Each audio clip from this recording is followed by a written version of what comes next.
کے ولی یہاں بیٹھے ہوں گے جو ہر روز اللہ کے سامنے سحری کے وقت رو رو کے سجدے کرنے والے ہوں گے. کتنے ایسے لوگ بیٹھے ہوں گے جو قسمیں اٹھاتے ہوں گے یا اللہ ہماری اتنی طاقت نہیں ہے ہمیں گناہوں سے تو بچانے والا تو بچا دے, جو گناہوں کے کبھی قریب نہیں گئے ہوں گے. تو ایک بندے کی بنیاد پہ تمام مسلمانوں سے بدظن ہو جانا اور تمام مسلمانوں کے بارے میں نیگیٹو سوچ پیدا کر لینا, اس سے بڑا مجرم دنیا میں کوئی نہیں. اس لیے تو اللہ کے رسول نے فرمایا تھا جو شاعر کسی ایک قوم کے آدمی کے بارے میں بولتا ہے اور پوری قوم کو گندا کہہ دیتا ہے, یہ انتہائی برا انسان ہے کہ جس نے نیک لوگوں کو بھی اس میں شامل کر دیا ہے. اللہ عز و جلال ہمیں سوء ظن سے بچائے. یا ایھا الذین آمنوا اجتنبوا کثیرا من الظن ان بعض الظن اثم ولا تجسسوا ولا يغتب بعضكم بعضا. ایمان کا دعویٰ کرنے والوں مسلمانوں کے خلاف بدظن نہ ہوا کرو, جاسوسی نہ کیا کرو, غیبت نہ کیا کرو. ایاکم الظن فإن الظن اکذب الحدیث. بدگمانی سے بچو, اس سے بڑا جھوٹ کوئی نہیں ہے. ہم سمجھتے ہیں میں تو جھوٹ کبھی بولا ہی نہیں, تو مسلمانوں کے خلاف بدظن ہو تجھ سے بڑا جھوٹا کوئی نہیں ہے. قرآن کہہ رہا ہے, حدیث کہہ رہی ہے ایاکم الظن فإن الظن اکذب الحدیث, سب سے بڑا جھوٹ. اللہ عز و جلال ہمیں محفوظ فرمائے. چھٹی بیماری جس کا شکار انسان ہوتا ہے تو اس کا دل سلامت نہیں رہتا. جب اس کے دل میں سوء ظن کے ساتھ ساتھ تکفیر کا مادہ پیدا ہو جاتا ہے. تکفیر سے مراد ہے اپنے آپ کو بڑا نیک سمجھنا اور دوسروں کی معمولی سی غلطی پہ اسے کافر کہہ دینا. یہ مادہ بھی جب دنیا میں آیا اس وقت سے قتل و غارت عام ہو گئی ہے, کیونکہ دل زندہ رہے نہیں, دل مردے ہو گئے ہیں. یہی نتیجہ ہے کہ آج آپ نے دیکھا انسان کو ذبح کر رہا ہوتا ہے اور ساتھ کہہ رہا ہوتا ہے میں یہ جنت کے لیے کر رہا ہوں. نعوذ باللہ من ذالک. اسلام میں اس ظالم سے بری ہے, مسلمان بھی اس سے بری ہیں, اس کا اسلام کے ساتھ کوئی تعلق نہیں, یہ خارجی ہے. یہ قلب سلیم کو خراب کرتا ہے. اللہ عز و جلال کے پیغمبر نے دین نہیں دیا. اللہ عز و جلال کے پیغمبر نے دین دیا ہے کسی کی غلطی ہے اصلاح کریں, اس کو کافر نہ کہو. من قال لاخیہ یا کافر فقد باء بها احدهما. جو کسی مسلمان کو کافر کہہ دیتا ہے وہ نہ ہو تو بندہ کہنے والا خود کافر ہو جاتا. یہ بھی نہ کہو کہ مجھے پتا ہے اس کی بخشش تو ہونی نہیں ہے. تجھے کیسے پتا ہے؟ وحی آئی ہے کہ اللہ نے تیری طرف فرشتہ بھیجا ہے. نعوذ باللہ من ذالک, تجھ سے مشورہ کیا. صحیح مسلم کی روایت, ایک بندے نے کہا واللہ لا یغفر اللہ لفلان, اللہ کی قسم فلان کو تو اللہ نے بخشنا ہی نہیں. اللہ ذو الجلال کو غصہ آیا, فرمایا من یتألی علی انی لا اغفر لفلان فانی قد غفرت لفلان واحبطت عملا. جاؤ میں اعلان کرتا ہوں جس کے بارے میں یہ کہہ رہا ہے میں نے اسے اپنی رحمت سے معاف کر دیا اور کہنے والے کی زندگی کے ہر عمل کو ضائع کر دیا. میں آپ سے گزارش کروں گا اپنا عقیدہ اور منہج صحیح بنائیے. زندگی میں کسی کو کافر مت کہیں, کسی پہ جہنمی کا فتویٰ نہ لگائیں, یہ دین نہیں ہے. مت کہیے کہ اس کی بخشش نہیں ہوگی, مت کہیے یہ جنت میں جائے گا تو میں 2 فٹ پہلے چلا جاؤں گا. یہ بہت بڑے غلط دعوے ہیں, اس پہ اللہ ناراض ہوتے ہیں. بنی اسرائیل کے 2 لوگ, ایک برا تھا ایک نیک تھا. احدہما مجتہد والآخر مذنب. دونوں تعلق والے تھے. نیک آدمی دوسرے کو کہتا رہتا اقصر اقصر, او یار چھوڑ دو گناہوں کو, اللہ سے ڈر جاؤ. تو وہ کہتا خلینی وربی, چھوڑو مجھے اور میرے رب کو. اچھی بات تھی, دعوت دیتا رہتا. لیکن ایک دن فوجدہ علی ذنب استعظمہ, ایک دن ایسا گناہ کرتے دیکھا کہ اس سے برداشت نہیں ہوا. کہتا ہے واللہ لا يدخلک اللہ الجنہ, میں اللہ کی قسم اٹھاتا ہوں تجھے تو اللہ نے جنت میں داخل ہی نہیں کرنا. فتویٰ لگا دیا واللہ لا یغفر اللہ لک, واللہ لا یغفر اللہ لک, اللہ کی قسم تیری بخشش تو اللہ نے کرنی نہیں ہے. فقبض روحہما عند رب العالمین, اللہ تعالیٰ نے دونوں کی روحوں کو قبض کیا. اور جس نے یہ فتوے 2 لگائے تھے کہ بخشش نہیں ہوگی, جنت میں نہیں اللہ لے جائیں گے تجھے, اللہ نے پوچھا اب اکنت علی ما فی یدی قادرا اکنت بی عالما, تمہیں پتا تھا کہ میں نے ایسا فیصلہ کرنا ہے؟ اس نے کہا لا یا رب, نہیں. کیا تیرے پاس وہ طاقت آ گئی تھی جو میرے ہاتھ میں ہے, میں جس کو چاہوں جنت بھیجوں جس کو چاہوں جہنم بھیجوں؟ کہا لا یا رب. ساتھ ہی حدیث کہتی ہے اذهبوا به الى النار, اس نیک آدمی کے بارے میں اللہ نے فیصلہ سنایا, فرشتوں سے کہا اس کو پکڑو اور جہنم میں لے جاؤ. یہ بیماری ہے جس کو آج امت محسوس نہیں کر رہی. یہ داعش ظالم جو اٹھے، کبھی کسی یہودی کو انہوں نے قتل کرنا یا کسی عیسائی کو ذبح کیا ہو، کبھی تم نے دیکھا ہے؟ وہ مسلمانوں کو قتل کرتے ہیں اور ذبح کرتے ہیں، عورتیں کیا، بچے کیا۔ جس کا دل پتھر ہو جائے، اللہ ذوالجلال ہمیں معاف فرمائے، ان ظالموں کے اسلام کے ساتھ کیا تعلق ہو سکتا ہے؟ یہ وہ خارجی ٹولہ ہے جس کے بارے میں اللہ کے رسول نے فرمایا تھا الخوارج کلاب النار، یہ جہنم کے کتے ہیں، اس لیے جو ان کو قتل کرے گا اس کو بھی اللہ ذوالجلال جنت میں داخل فرمائیں گے۔ یہ دل کی بیماریاں ہیں۔ معاشرے اس طرح محبت نہیں پیدا کر سکتے کہ ہر ایک کو مارنے کی پلاننگ کی جائے۔ معاشرے ہمیشہ محبت کے ساتھ ہی اوپر آتے ہیں۔ اللہ کے رسول نے مواخات قائم کی تھی۔ مکے سے آنے والے ہاتھ خالی تھے، مدینے والوں نے سینے سے لگایا اور کہا آدھا مال آج کے بعد تیرا ہے، آدھا میرا ہے۔ معاشرہ اس طرح بنا تھا، محبتیں اس طرح بنتی ہیں، قومیں مضبوط احترام سے بنتی ہیں، عزت دینے سے بنتی ہیں، کسی کے ساتھ تکریم کے پہلوؤں کو پیش کرنے سے بنتی ہے۔ قتل و غارت سے قومیں نہیں بنتی ہوتی، قتل و غارت سے تو قومیں ہلاک ہو جاتی۔ اللہ ذوالجلال ہم سب کو محفوظ فرمائے۔ تو یہ تھی شبہ کی بیماریاں، جس شخص کے دل میں آ جائے اس کا دل کبھی سلامت نہیں رہے گا۔ ایک عجب کی بیماری ہے، یہ جب آ جائے تو بندے کا دل بڑا نیک انسان ہو، پہلی سب میں نماز پڑھنے والا ہو، دنیا جہان کی ڈگریاں اس کے پاس ہوں، سب سے بڑا مالدار ہو، طاقت میں بڑا ہو، لیکن جب اس کے دل میں یہ خیال آ جائے میرے جیسا کوئی نہیں، اس کا دل کبھی سلیم نہیں رہتا، بیمار ہو جاتا ہے۔ کیونکہ اللہ کے رسول صلی اللہ علیہ وسلم نے ساتویں بیماری کے بارے میں فرمایا لو انکم لم تذنبوا لم تکونوا تذنبون، اگر تم کوئی بھی گناہ نہ کرو تو تمہارے گنہگار ہونے کے لیے اتنا ہی کافی ہے کہ تم عجب کا شکار ہو جاؤ کہ میرے جیسا دنیا میں ہے ہی کوئی نہیں۔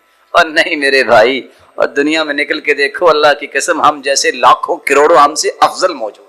اور صحابہ کا موقف یہ تھا، کس طرح سعد رضی اللہ تعالیٰ عنہ کی بیٹی آئی، چھوٹی بیٹی، اور وہ شہید ہو چکے تھے۔ عبد الرحمن بن عوف یہ جنتی ہیں کیونکہ ان کو جنت کی بشارت مل گئی، اس بیٹی کو دیکھ کے رونے لگ گئے، کہتے ہیں یہ اس شخص کی بیٹی ہے جو مجھ سے اچھا تھا، یعنی جنتی تو آپ ہیں، آپ کو جنت کی بشارت ملی، کیا کہہ رہے ہیں؟ یہ اس کی بیٹی ہے جو مجھ سے اچھا تھا۔ آج ہم اس بات کے لیے تیار ہی نہیں ہوتے کہ کسی کے صلاحیت کو تسلیم کر لیں، کسی کے بارے میں کہہ دیں مجھ سے اچھا ہے۔ سیدنا عمر رضی اللہ تعالیٰ عنہ نے کہا تھا سیدہ عائشہ کے پاس جانا رضی اللہ عنہ، جا کے کہنا عمر کہتا ہے، امیر المومنین نہ کہنا عمر کہتا ہے میں دنیا میں بھی اللہ کے رسول کے ساتھ تھا، عائشہ اگر اجازت دے دو تو میں اپنے دوست کے ساتھ ہی لیٹنا چاہتا ہوں، اس کے پاس ہی میری قبر بنے۔ لیکن امیر المومنین نہ کہنا، کہیں وہ خوف میں آ کے نہ خوشی سے جگہ اگر دینا چاہتی ہے وہ بتائے تو پھر کہنا۔ رسول اللہ صلی اللہ علیہ وآلہ وسلم نے صحابہ کرام کو تربیت یہ دیتی کہ دوسروں کے بارے میں سوچو وہ تم سے اچھا ہے، اور یہ خصوصیت انبیاء کی ہے، جو کسی کی صلاحیت کو مانتا نہیں وہ شیطان ہوتا ہے۔ وَأَخِي هَارُونُ هُوَ أَفْصَحُ مِنِّي لِسَانًا فَأَرْسِلْهُ مَعِيَ يَرِدْ أَن يُصَدِّقُنِي إِنِّي أَخَافُ أَن يُكَذِّبُونَ۔ موسیٰ علیہ السلام نبی ہیں، ہارون نبی نہیں، کہ جی نبی اچھا، نبی اعلیٰ ہوتا ہے کہ امتی اعلیٰ ہوتا ہے؟ نبی کہہ رہے ہیں اللہ میرا بھائی ہارون مجھ سے زیادہ فصیح و بلیغ ہے، تو اس کو بھی نبی بنا دے۔ ہم کہتے ہیں میرے بھائی کو میرے قریب لانے دے، اس کے ساتھ نہیں میں رہ سکتا، یا اللہ اس کی زبان مجھ سے زیادہ صاف ہے، اللہ تو اس کو بھی نبی بنا دے، ہم اکٹھے تیرے دین کا کام کریں۔ نبی نے مانا ہے اس صلاحیت کو جو اس کے بھائی میں ہے، حالانکہ نبی تو موسیٰ تھے، لیکن شیطان نے نہیں مانا۔ شیطان کہتا تھا انا خیر منہ خلقتنی من نار وخلقتہ من طین، اللہ میں اس سے افضل ہوں، آدم کو سجدہ نہیں کر سکتا کیونکہ یہ مٹی سے بنایا گیا اور میں آگ سے بنایا گیا۔ دوسروں کی صلاحیت کو ماننا اور دوسروں کو اپنے سے اچھا سمجھنا یہ صحیح چیز ہے، اس سے دل جو ہے وہ ٹھیک رہتا ہے۔ اسی لیے تو بیٹھے ہوتے تھے صحابہ، ایک سے مسئلہ پوچھتے کہتے بھائی وہ مجھ سے بڑا عالم ہے، اس سے پوچھ، وہ کہتے بھائی وہ مجھ سے زیادہ جانتا ہے، وہ مجھ سے زیادہ جانتے ہیں، وہ لوٹ کے مسئلہ اس کے پاس ہی آ جاتا، کس لیے کہ وہ مجھ سے زیادہ سمجھدار ہے۔ اللہ عز و جلال ہمیں بھی ایسی ذہنیت نصیب فرمائے۔ وآخر دعوانا الحمدللہ علی احسانی والشکر له علی توفیقی وامتنانی، اما بعد۔ دلوں کی دو بیماریاں تھی، شبہ کی بیماری اور شہوت کی بیماری۔ شبہ کی 7 بیماریاں آپ نے سنی، شہوت کی بھی میں 3 بیماریوں کو پیش کر کے بات کو ختم کرتا ہوں۔ شہوت کی پہلی بیماری جس سے قلب سلیم ختم ہو جاتا ہے، جس کے دماغ میں یہ سوچ آ جائے کہ مجھے لیڈر ہونا چاہیے، مجھے ریاست چاہیے، مجھے قوم کو لیڈ کرنا چاہیے۔ آپ نیکی میں بھی لیڈ کر سکتے ہیں، وہ امام بھی کرتا ہے، خطیب بھی کرتا ہے، پڑھانے والا بھی کرتا ہے، مربی بھی کرتا ہے، معلم بھی کرتا ہے، مدرس بھی کرتا ہے، لیکن یہ سوچ کہ میں ہی اس لائق ہوں کہ مجھے لیڈر مانا جائے، یہ بیماری ایسی ہے جس دل میں آ جائے وہ قلب سلیم نہیں رہ سکتا۔ اس لیے اللہ کے رسول صلی اللہ علیہ وسلم نے فرمایا تھا انکم ستحرصون علی الامارہ، تم حرص کرو گے کہ امارت مجھے مل جائے، مجھے مل جائے، وانہا ستکون ندامہ، یہ تمہارے لیے شرمندگی ہی شرمندگی۔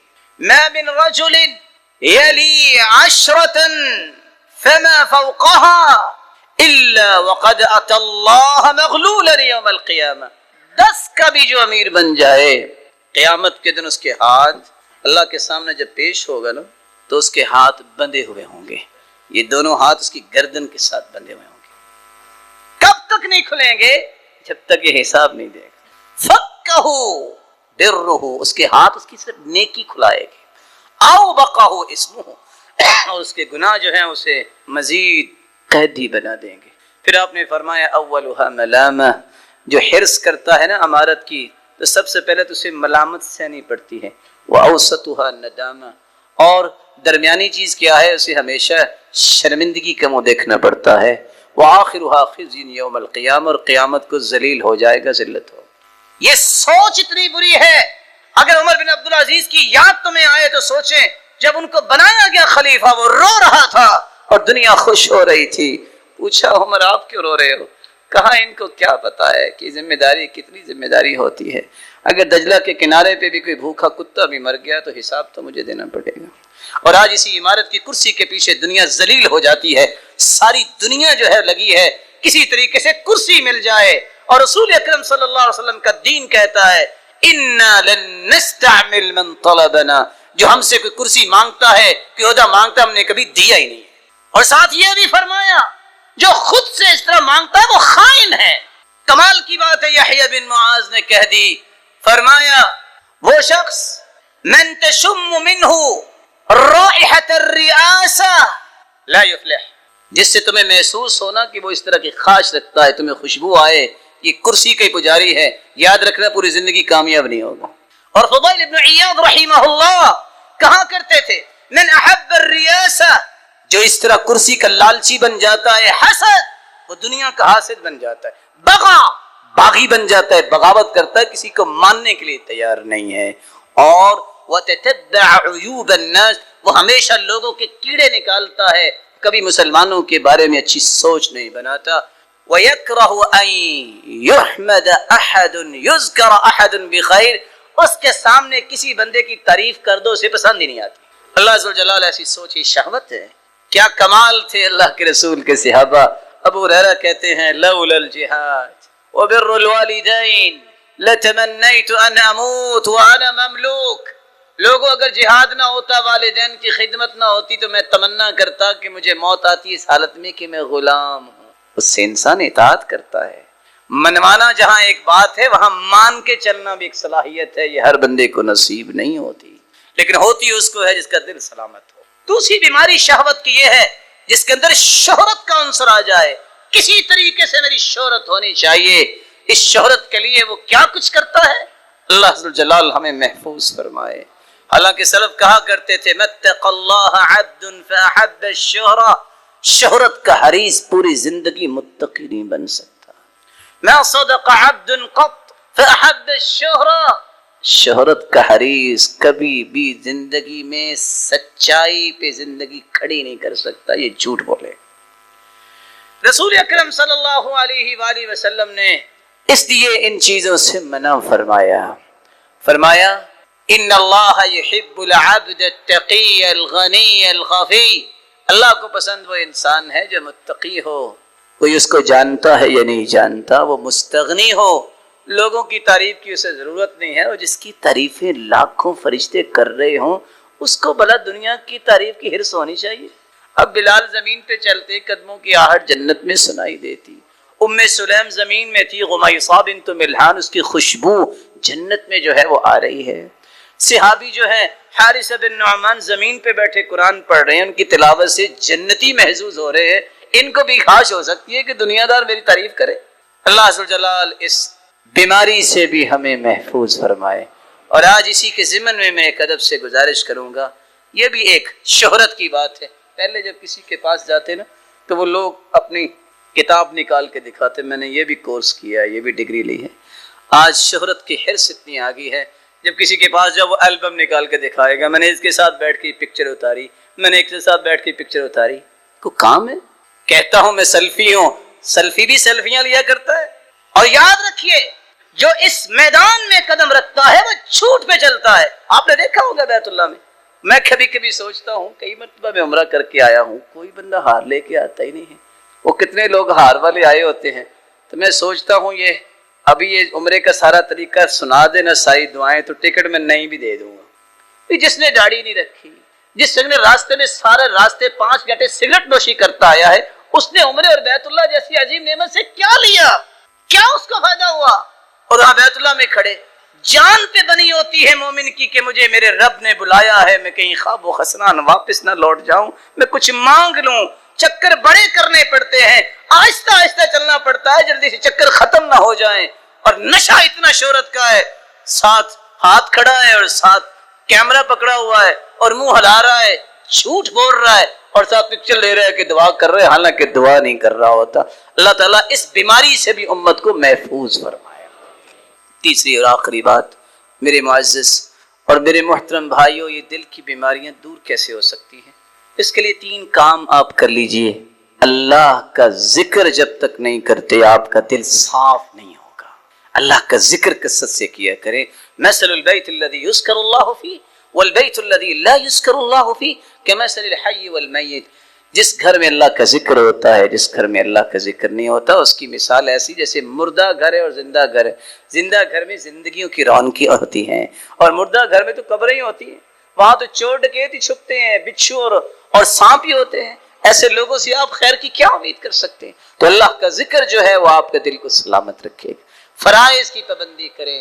حسن بصری کہا کرتے تھے، ان النفس تموت وتحیا، انسان کا نفس کبھی زندہ ہوتا ہے کبھی مر جاتا ہے۔ جب دیکھو نا یہ مر گیا، اس کے اندر احساس ختم ہو گیا ہے۔ فاحملوها علی الفرائض، فرائض کی پابندی کریں، دوبارہ زندہ ہو جائے۔